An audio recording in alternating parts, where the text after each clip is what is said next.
stroke. So stroke is a leading cause of long-term disability, and it's also the leading preventable cause of disability. More women than men have strokes each year. In part, that's because women live longer than men. And African Americans are more impacted by stroke than any other racial group. So stroke's really expensive. It's estimated to cost $316.6 billion. Some of that comes in direct costs, so almost $200 billion in terms of paying, hospitals, physicians, things like that. But there's also, nearly $124 billion that come in indirect costs. And this essentially means, when somebody has a stroke, they can't work anymore, right? So they have to go into disability. And so there's a lot of indirect costs from lost future productivity. So there's two different types of stroke. So ischemic is by far the more common. It's 87% of strokes. And ischemic stroke is essentially a lack of blood flow. And so it's usually caused by a blood clot or plaque buildup in a blood vessel that prevents blood and oxygen to flow to the brain. The second type of stroke is called hemorrhagic. It's much less common, only about 13%. And this is usually caused by a blood vessel bursting in the brain. So the definition of stroke has sort of changed throughout the years. The new definition, essentially, we're moving away from time-based and more towards a tissue-based. And what I mean by that is no matter how long the symptoms are present for, if we see end organ damage on the MRI, so if there's ischemic injury on the MRI, we classify that as a stroke. If somebody has a TIA for, let's say, 12 hours and they get better, but there's no stroke on MRI, then we would classify that as a TIA. So this is kind of just to test your knowledge. So is this a stroke or TIA? So 61-year-old male, diabetic, hypertension, hyperlipidemia, has 45 minutes of left face and hand numbness. So this is his MRI, so there does show a stroke there. So let's say after 45 minutes, his numbness totally went away. So is this a TIA or is this a stroke? TIA.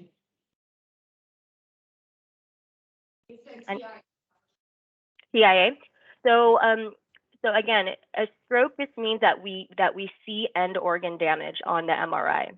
So because we see a stroke, no matter how long the symptoms were there for, there is evidence of end organ damage. So this is actually a stroke.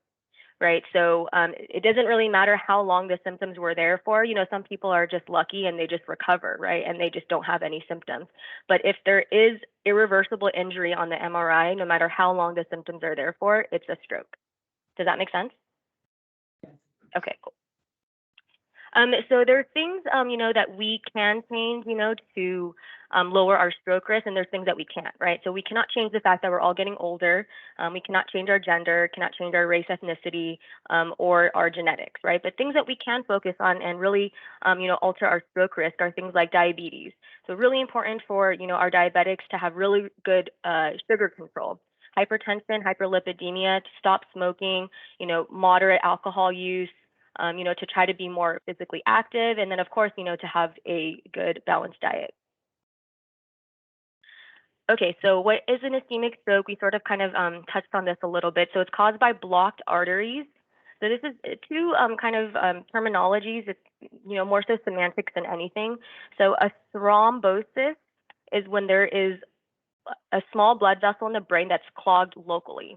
So you have a blood vessel and directly locally in the brain, it becomes blocked off, meaning so there's no blood clot or plaque that travels to the brain. It's just developing locally. Versus an embolus or an embolic stroke, that clot or that blockage travels from somewhere else and gets lodged in the brain. So usually the most common place is the heart, right, from AFib. Other places can be the carotid artery, but an embolus travels to the brain. So this is just a picture. So is this an embolus or a thrombosis?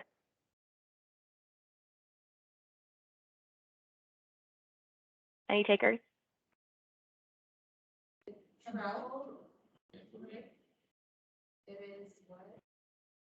So this is embolic, right? It's an embolus because this plaque shot up something distally and it got lodged, right? Can you guys see my arrow here? Yes. Yes. Okay, so a thrombosis would be if this plaque was just to develop and eventually occlude this part of the blood vessel, right? So it's not traveling anywhere, it's developing locally. Another way that this could be a thrombosis if there was plaque here and then it just grew and grew and grew and grew and then it eventually blocked off the blood vessel. So again, nothing's traveling anywhere for thrombosis, but an embolus or an embolic stroke will travel somewhere. And it doesn't really matter, how far it travels. It can, travel a really short distance.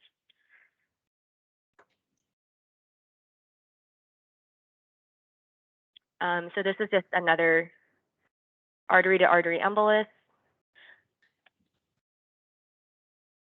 Cardioembolism, right? So most common cause is usually AFib. Okay, so now we'll talk about the arterial blood supply. So, I don't think it's too important that you guys, memorize all these blood vessels, but essentially we have an anterior circulation and we have a posterior circulation. So our anterior circulation is made up of the carotid artery, the two large blood vessels in the front of the neck. And then the posterior circulation is made up of the vertebral arteries, and they join up to form the basilar artery. Once they enter the brain, there's a lot of connections, to make sure that if there's a blockage somewhere, we can get flow from elsewhere. So in the brain, all of these blood vessels essentially connect. Okay, so now we'll focus on specific symptoms of a stroke. So a middle cerebral artery stroke or an MCA stroke, what we tend to see is weakness in the face and arm on the opposite side. So if you have a left MCA stroke, you'll have weakness of the right side of your face and the right arm. You'll also have sensory loss in the face and arm on the opposite side. So if it's a left MCA stroke, people tend to be aphasic, and that's because language is predominantly in the left hemisphere in the majority of people. If it's a right MCA stroke, what we tend to see is neglect, and that's because the right hemisphere is really important for spatial orientation, and then vision loss is usually possible. So let's go through what a right MCA stroke would look like. So they're going to have weakness on what side of their body? Left, okay. And then are they going to be aphasic or are they going to have neglect?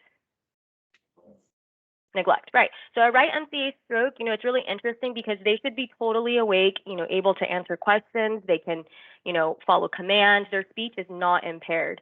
But what happens is that they tend to neglect the left side of their body. So if you show them their left arm, they actually won't recognize that as their own arm.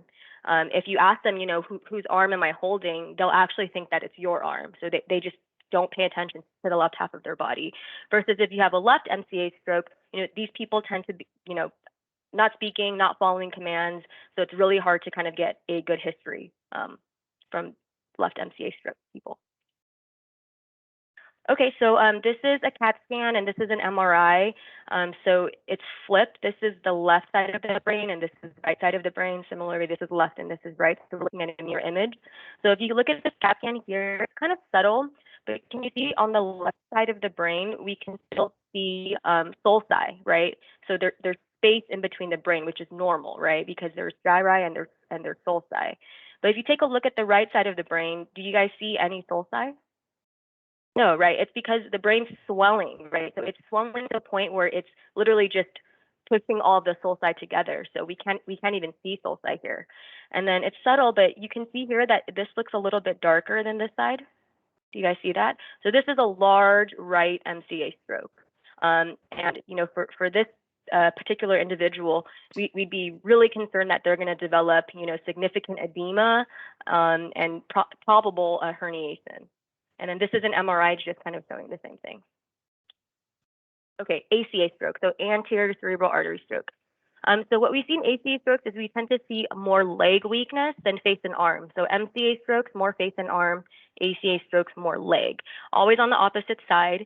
And then some additional features unique to ACA strokes are incontinence, mutism, and confusion. And that's because the ACA supplies the frontal lobe. And for the frontal lobe is really important for, executive functioning and also, knowing what's right and wrong in terms of like, is it okay to pee in public, right? So these people, they're not actually incontinent like because they have a spinal cord compression, is that they just really just don't care. They'll just urinate. And mutism is kind of the same thing. They're not aphasic. They have the ability to understand what you're saying and the ability to talk, but they just, just don't want to talk. So this is an ACA stroke. You can see here, this is a left ACA stroke, and similarly on MRI. Okay, PCA stroke, posterior cerebral artery stroke. So the posterior cerebral artery supplies the occipital lobe, which has one main feature, and that's vision. So a PCA stroke, you'll have vision loss on the opposite side. And some people, because the PCA also supplies the thalamus, they can also get language and memory problems as well. So this is a right posterior cerebral artery stroke, and this individual would have a left visual field cut. Any questions so far? No? Okay. So now we'll jump to the posterior circulation, so vertebral or basilar stroke. So this type of stroke is probably missed the most often because the symptoms can be really nonspecific. So things like, slurred speech, nausea, vomiting, so many different things can cause that, right? Facial droop. I guess that probably shouldn't be caught, but some people can just be nauseous and, just throwing up. And vertebral basilar strokes can also be life-threatening because the blood supply supplies our brainstem, which we need to, be alive. And so if you stroke out your entire brainstem, you can actually pass away very quickly from this type of stroke. So this is just a picture of, so this is a bilateral vertebral basilar stroke. Okay, so lacunar stroke, so all lacunar means is that it's small. So a lacunar just means that the stroke is small. It tends to be in the deeper structures of the brain because that's where the smaller arteries run. It's most likely caused by hypertension, and then the strokes that we see, like I said, tend to be in the deeper structures of the brain, like the brainstem, thalamus, and basal ganglia. So here's a little picture. So it's not going to be involving the cortex. It's usually the deeper parts, and they tend to be really small here. So this is a left thalamic stroke, and this is a right pontine stroke. And so the etiology of a lacunar stroke is, from these big blood vessels, we have these little small perforators. And these little guys have really, thin walls. They're really, really small and friable. And so if somebody is a smoker and has high blood pressure, these blood vessels tend to clog really, really easily. And so we can't see these little teeny tiny blood vessels when we get angiograms because they're too small. But, they're really prone to just clogging off. And so when these clog off, then you get a small lacunar stroke. So we kind of talked about this already, early CT scan findings of ischemic stroke. There's no sulci here, large area of stroke. So this is, have you guys ever heard of something called a hyperdense MCA sign? So essentially, this is a non-contrast CT. So, blood vessels should not be lighting up because there's no contrast. But if you take a look at, this is the blood vessel here, and this is the blood vessel on the other side. You see how the right, or this one here, is a little bit brighter than this one. And so this is brighter because there's actually clot sitting in there. Because again, there's no contrast. And so we call this a hyperdense right MCA sign. So it's sort of like an indirect marker that there's probably clot sitting there. Of course, you would always want to get a CT angiogram to confirm it, but you see this, and then you also start to see that there's some evolving stroke, that this is probably going to be all clot. Okay, so now we'll shift gears and talk about hemorrhagic stroke. So again, a hemorrhagic stroke tends to be caused by an artery bursting, has pretty much the same risk factors as ischemic strokes: hypertension, smoking, drinking, older age. African Americans, Asians, and Hispanics do tend to have more hemorrhagic strokes than Caucasians, and a lot of that has to do with genetics. So just another depiction. So you have, risk factors, and what happens is the walls of the blood vessels become really friable and thin, and so they become leaky. And if there's enough, risk factors, if your blood pressure is really high, it can just cause it to rupture. So there's not a clot, or it's not being clogged by anything. It's just the blood vessel bursts. So this is non-contrast head CT, so things that are bright on CT without contrast are usually blood. So this is a right frontal intracranial hemorrhage that's leaking into the ventricles. So this is a medical emergency. Okay, so some specific nursing considerations, and so, obviously stroke is an emergency, time is brain, and so, whenever we encounter somebody who has stroke-like symptoms, really important to act quickly and efficiently. So these statistics are kind of just really hard to wrap your brain around. So every minute that the brain loses, so there's 1.9 million neurons lost, 14 billion synapses lost, 7.5 miles of myelinated fibers lost, and that's just every minute. And so every minute really does matter when somebody is having a stroke. If they're having a hemorrhagic stroke, over 1/3 of patients will deteriorate between paramedic and ED imaging evaluation. So what are the signs of strokes? I'm sure you guys have seen our little friend here in a lot of different places. So be fast, right? So balance, any changes in balance, eyes, vision, so any vision loss, double vision, blurry vision, anything like that. Facial droop, arm or leg weakness, slurred speech or trouble speaking, and then to use time. So if you see any of these symptoms, really important to act quickly and call 911. So some things, for you guys to think about, when you're taking care of a patient and, should you be concerned for, them having a stroke? So change in mental status. So, is this something that happened all of a sudden or is it something that's been waxing and waning?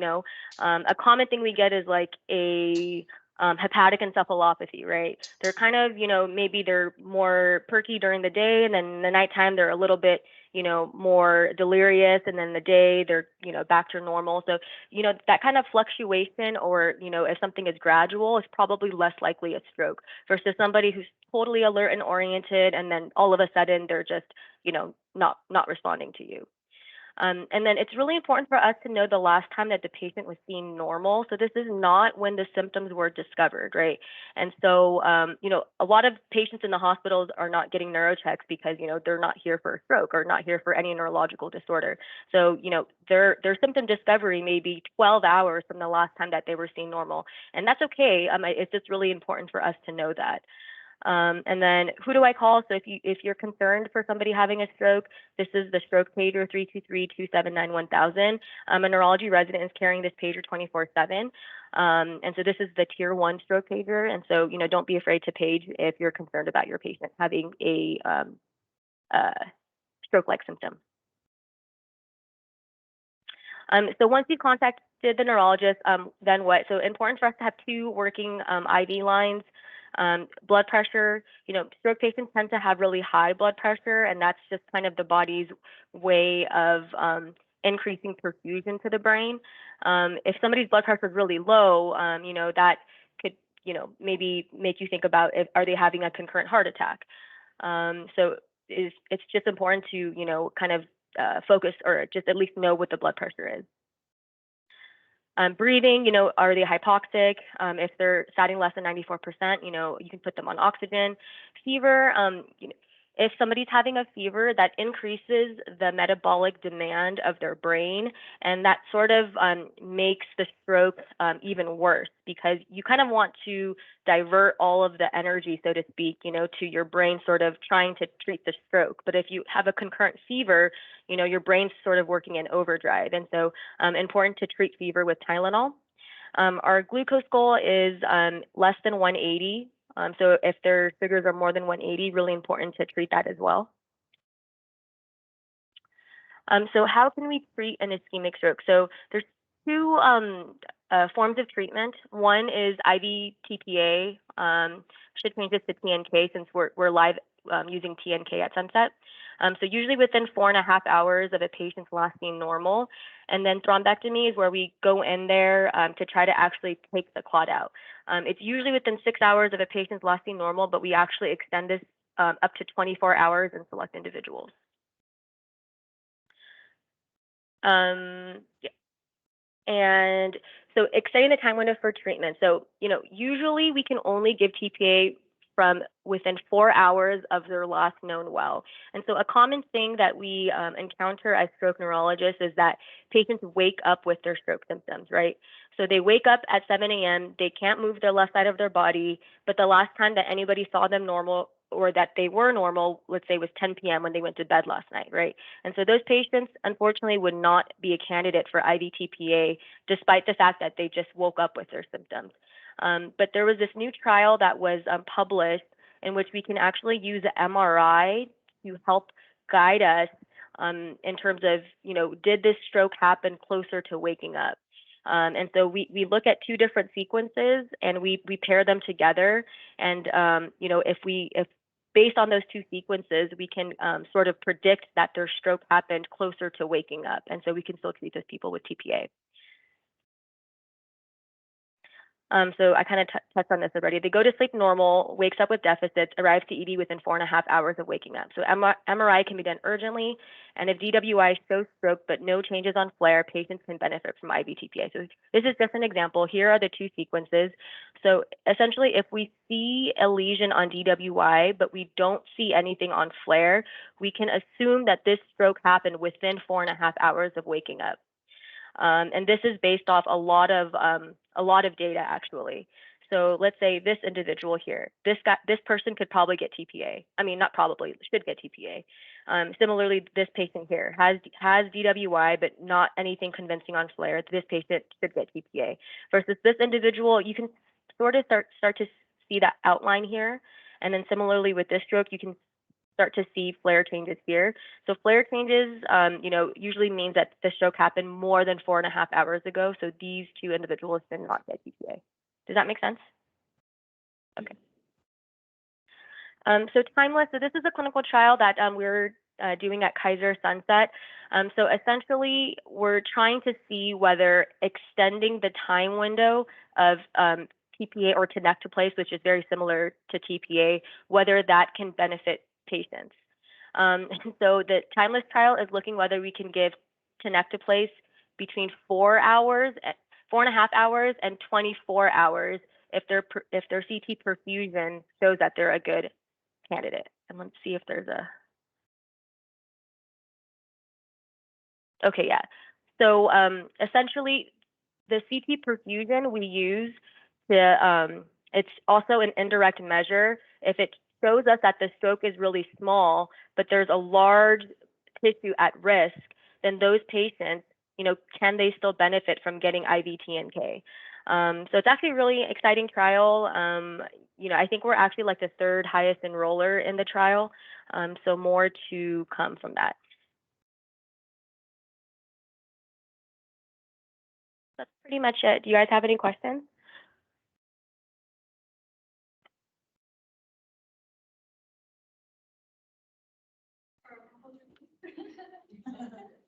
Thank you so much, Dr. Cheng. That was wonderful. Okay, thanks, guys. Thank you. Bye. A lot of information, right?